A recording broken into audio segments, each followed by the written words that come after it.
வணக்கம். I am doctor Kannadevi. நம்ம அந்த நாம் கடவுள் அப்படிங்கிற பதிவில் தான் பார்த்துட்ருக்கோம். நாமளும் கடவுளும் ஒன்று அப்படின்னு தான் நான் வந்து சொல்லிகிட்ருக்கேன். இது நான் உறுதியாக சொல்கிறேன் அப்படின்னா, சித்தர்கள் வந்துட்டு அதை தான் சொல்லியிருக்காங்க.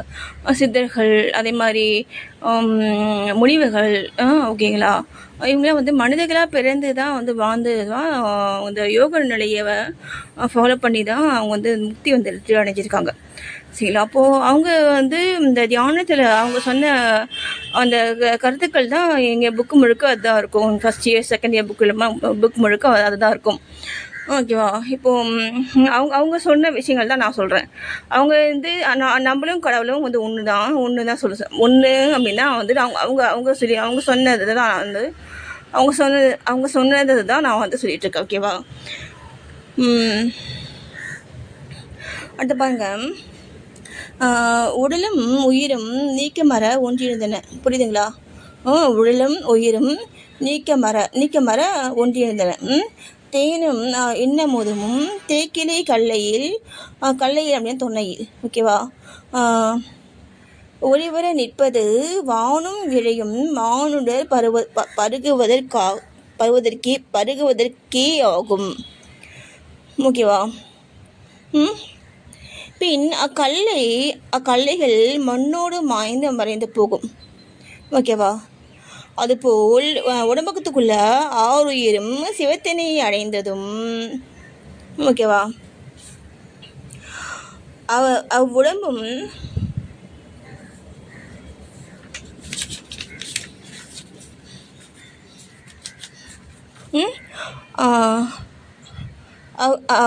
அவ்வுடம்பும் நுண்மெய்யுடன் கலந்து நிற்கும். ஓகேவா.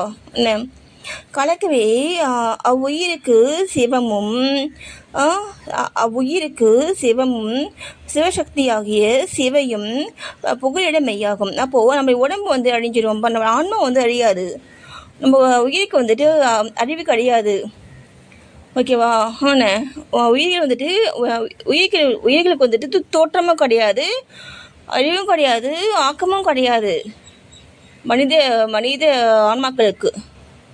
ஓகேவா. நம்ம மனித ஆன்மாக்கள் வந்துட்டு முக்தி அடையணும், நல்கதி அடையணும் அப்படிங்கிறதுங்க ஒரே நோக்கத்துக்காக இந்த படைப்பொழி நோக்கமே அதுதான். ஓகேவா. அந்த பிரளய காலம் முடிஞ்சு திரும்ப அந்த கலியுகம் மட்டும் முடிஞ்சு சொல்கிறாங்க இல்லையா, ஃபஸ்ட் யுகம். அந்த அத்தனை யுகங்கள் தோன்றதுக்கான முக்கியமான காரணமே நம்முடைய ஆன்மாக்கள் வந்துட்டு நற்கதியை வந்து அடையணும் அப்படிங்கிற ஒரே நோக்கத்துக்காக மட்டும்தான் இத்தனை யுகங்கள் செய்யலாம். 5 யுகங்கள் சொல்லுவாங்களா.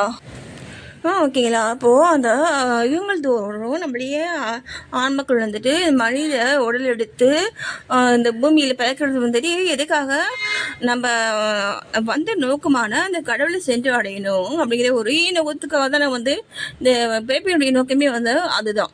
ஓகேவா. நீங்கள் தான் அந்த பழங்காலத்து படங்கள்லாம் பாருங்கள், அவங்க வந்துட்டு அதே மாதிரி தான் வந்து வாழ்ந்துருப்பாங்க. ஓகேவா.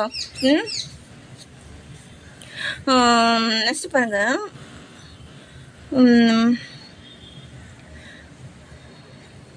இப்போது அந்த அந்த உடல் வந்துட்டு நுண்மெய்யுடன் கரைந்து கலந்துரும். ஓகேவா. அது பஞ்சபூதங்களாக அப்படியே மாறிடும். நம்முடைய உடம்பு.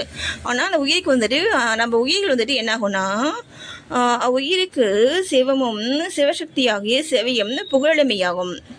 அப்போது நம்மளுடைய ஆன்மாக்குள்ளேயே ஒரே புகழம் வந்துட்டு யாரு, கடவுள் மட்டும்தான்.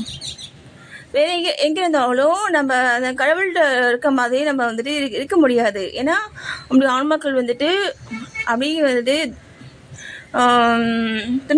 துன்பப்பட்டுகிட்டே இருக்கும். புரியுதுங்களா. துன்பப்படும். கடவுள்கிட்ட இருந்தால் தான் அது வந்து சந்தோஷமாக சௌக்கியமாக நிம்மதியாக இருக்கும்.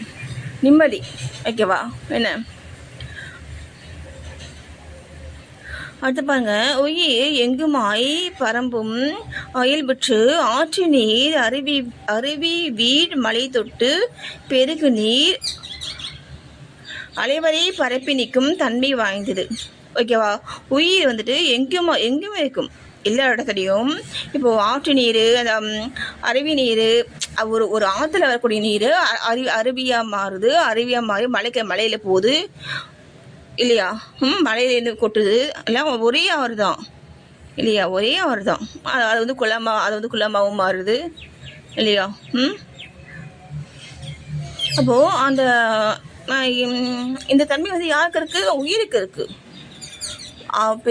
எவ்வளோ பெரிய யானைக்குள்ளே இருக்கிறதும் உயிர் தான், ஒரு சின்ன ஒரு எலும்புக்குள்ளே இருக்கிறதும் உயிர் தான். எப்படி அவ்வளோ பெரிய யானையையும் வந்துட்டு அந்த உயிர் வந்து செயல்படுத்துது, அந்த எறும்பையை வந்து செயல்படுத்துது அப்படின்னா அதான் வந்துட்டு அந்த உயிரின் தன்மை வந்து அதுதான். அது எந்த எந்த எந்த ஜீவனுக்குள்ளே அதை வசிக்குதோ அந்தளவுக்கு அதை வந்து சுருங்கிக்கும். அந்தளவுக்கு அதை வந்து சுருங்கிக்கும். எந்த அம்மாக்குள்ளே இருக்கோ அந்தளவுக்கு அது வந்து பெருசாகவும் மாற முடியும், பெருசாகவும் அது வந்து மாறும். அதான் பார்த்தீங்கன்னா நம்மளுடைய அந்த உயிரின் தன்மையை வந்துட்டு அதுதான். ஓகேவா? இப்போது இந்த சித்தர்கள் சொன்னாங்க இல்லையா, அனிமா, மகிமா, லகிமா, கனிமா சொன்னாங்க இல்லையா, அட்டமா சித்திகள், அதெல்லாம் எப்படி சாத்தியமாச்சு? அது சாத்தியம்தான். ஓகேவா? அப்புறம் பாருங்க,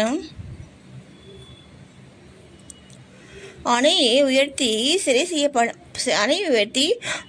செய்யப்படுமானால் அந்நீர் கட்டுப்பட்டு ஒரு வழிபடுவதை காண்கின்றோம் அன்றோ? அதுபோலவும் உடலில் கட்டுப்பட்டு ஒரு வழி செல்லும் ஆருயிர் அருளால் கட்டகன்றதும் அத்திருவருள் எங்குமாய் செறிந்து நிற்பது போன்று அவ்வொழில் கலந்து அவ்வுயிரும் எங்குமாய் செறிந்து நிற்கும். புரியுதுங்களா அவங்க சொல்கிறது? அது என்ன சொல்கிறாங்கன்னா, இப்போது அந்த ஆற்று நீரை நம்ம ஒரு அணை கொண்டு கட்டி நம்ம அதை வந்து தடுத்து வந்துட்டு நிப்பாட்டிடும்ல, அதே மாதிரி நம்ம உடம்புக்குள்ளே அந்த உயிர் வந்துட்டு வந்துச்சு அப்படின்னா அது வந்துட்டு என்ன நடக்குதுன்னா, அவரால் கட்டகன்றதும், புரியுதுங்களா? நம்ம உடம்புக்குள்ளே இருந்து செயல்படுறது, அதை கடவுளுடைய அருள்னால அந்த கட்டுக்கள்லாம் என்னது? பந்த பாசங்கள்லாம் வந்து கட்டுக்கள். சரியா? அந்த பந்த பாசங்கள்லாம் நம்ம வந்து விட்டுட்டோம் அப்படின்னா அது திருவருள் எங்கமாய் சேர்ந்து நிற்பது போன்று அவ்வருளில் கலந்து அவ்வுயிரும் எங்கமாய் சேர்ந்து நிற்கும். புரியுதுங்களா? அந்த பந்த பாசங்கள் நம்மக்கிட்ட வந்து இல்லை அப்படின்னா நம்ம அந்த கடவுள் நிலையும் நம்ம நிலையும் வந்து ஒன்றா மாறிடலாம். இப்போது நம்ம கடவுளுக்கு வந்துட்டு ஃபேமிலிக்கு இருக்கிற மாதிரிலாம் சினிமாவில் காமிக்கிறாங்கல்ல, அதெல்லாம் உண்மையாக பொய்யா? இப்போது நீங்கள் முஸ்லீம் சாமியில் பார்த்தீங்கன்னா அவங்க வந்துட்டு ஒரே ஒரு கடவுள் தான் சொல்லுவாங்க. அதே மாதிரி ஜீசஸ் பார்த்தீங்கன்னா வந்துட்டு ஒரே சாமி தான். இப்போது நம்ம இந்து மதத்தில் பார்த்தீங்கன்னா எல்லா கடவுளுக்கும் பார்த்தீங்கன்னா தனித்தனி ஃபேமிலிஸ் இருக்குது இல்லையா? இப்போது எது உண்மை, எது பொய் அப்படின்ட்டு நீங்கள் கேட்டிங்கன்னா எல்லாமே உண்மை தான். சரிங்களா? எல்லாமே வந்துட்டு உண்மை தான். நம்பிக்கை தான் முக்கியம். சரியா? நம்மளுடைய மதத்தில் நம்மளுடைய முன்னோர்கள் வந்துட்டு எந்த மாதிரி வாழ்ந்துருக்காங்களோ எல்லாமே ஒன்று தான். சரியா? நம்ம இந்து மதத்துடைய தோற்ற மூல காரணம் பார்த்தீங்கன்னா சக்தி தான். சரியா? சக்தி தான் வந்துட்டு ஆதிபராசக்திங்கிற மூவியில் வந்து இது இருக்குது. நம்ம உலக தோற்றத்துக்கு முக்கியமான காரணமே பார்த்தீங்கன்னா ஆதிபராசக்தி. அந்த சக்தி தான் பார்த்தீங்கன்னா இந்த சிவன், பிரம்மா, விஷ்ணு இந்த 3 தேவர்களை வந்துட்டு படைச்சி அவங்களுக்கான வந்து ஒரு ஃபேமிலியை வந்துட்டு உண்டாக்கி கொடுத்தாங்க. ஓகேங்களா? இப்போது நீங்கள் வந்து ஒரு மூவியில் காமிக்கிறது உண்மையா? அதெல்லாம் உண்மை. சரிங்களா? அதெல்லாம் வந்துட்டு ஒரு பெருசாக வந்துட்டு எடுத்து பேசுகிறீங்களே அப்படின்னு நீங்கள் நினைக்கலாம்.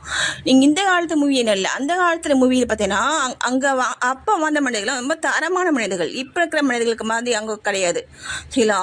இப்போ நீங்கள் பாபாவுடைய மூவிஸ்லாம் உங்களுக்கு தெரியும், இப்போ இங்கே பார்த்தீங்கன்னா உங்களுக்கு தெரியும். அவங்க வந்துட்டு ஏன்னா மூவிங்கிறது வேர்ல்டு வைடு போகும். சரியா? உலகம் முழுக்க பார்க்கக்கூடிய ஒரு மீடியா அது. அப்போது அங்கே எவ்வளோ கேர்ஃபுல்லாக தன்னுடைய தரத்தை காப்பாற்றிக்கணும் அப்படின்ட்டு அவங்க எவ்வளோ ஹார்ட் பண்ணி அந்த வேலையை செய்கிறாங்க. சொல்லுங்கள். நீங்கள் வேணால் வந்துட்டு உங்களுக்கு எதாவது புதுசாக இல்லை அவங்க சொன்னது தப்பு அப்படின்ட்டு நீங்கள் அந்த பழங்கால மூவிஸில் மாட்டுக்கழுத்தாக நீங்கள் எதாவது கண்டுபிடிச்சி சொல்கிறீங்கன்னா சொல்லுங்கள். எதாவது வந்து ப்ரூஃப் இருக்கா? இருக்குன்னா நீங்கள் சொல்லுங்கள், நாங்கள் தெரிஞ்சுக்கிறோம். ஓகேவா? ம், நன்றி.